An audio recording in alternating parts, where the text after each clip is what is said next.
Hello mga madam ko. Ngayong araw nga ay magluluto tayo ng pinangat na isda. Tapos ayan, may binili pa siyang iba-ibang klase. Ilalagay ko daw sa rep para dudukutin na lang. Tapos naglaga ako ng saba. Ayan, kasi maaga nagising si mister. Sabi niya, pupunta daw siya ng palengke. Ayun, sinipag mamalingke. Kasi gusto niya daw kumain ng isda. O sige, sabi ko, go. Pagdating lutuin ko, tapos aalmusalin natin. Kaya pagdating niya, niluto ko na yung isda na pinangat. Ayun, tapos nagluto ako ng saging na binili ko nung linggo. Kaya ayan, habang nakasalang, hinuhugasan ko naman itong mga ilalagay sa rep.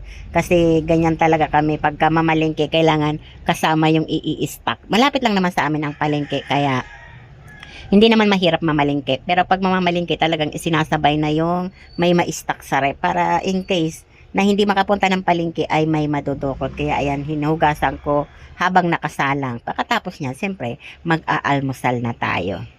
Kayo ba nga madam ko, ugali nyo rin bang bago ilagay sa rep ay inaasinan ng konti? Kasi ako po ganun. Para pag niloloto na may lasa na. Nakaugalian ko na po yung lalagyan ng kunting asin bago ilagay sa rep. At nakakasariwa daw kasi yun. Ako lang ba yun mga makamadam ko?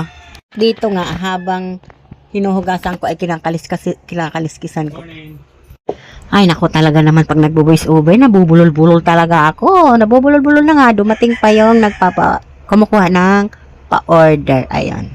Naglista naman ako kanina bago ako nag-voice over. Para pagdating niya ay maiabot ko na yung listahan. Kasi dito sa tindahan ko, daily order. Ayun, mayroon talaga akong daily order, daily groceries. Araw-araw talaga ililista ko kung ano yung wala. At ibibigay ko sa may pupunta dito.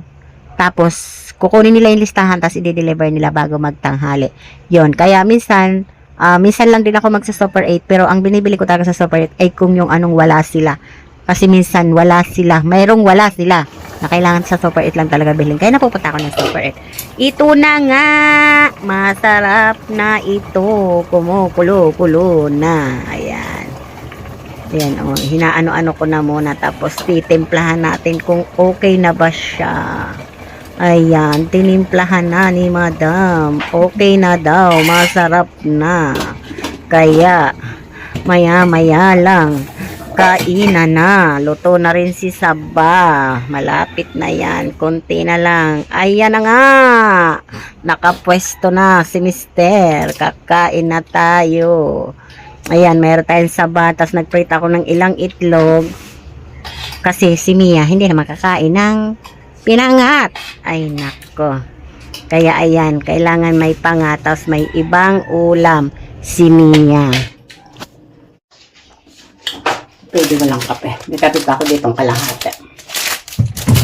Pasensya na, ito lang talaga yung kape na hiyang sa akin. Ay.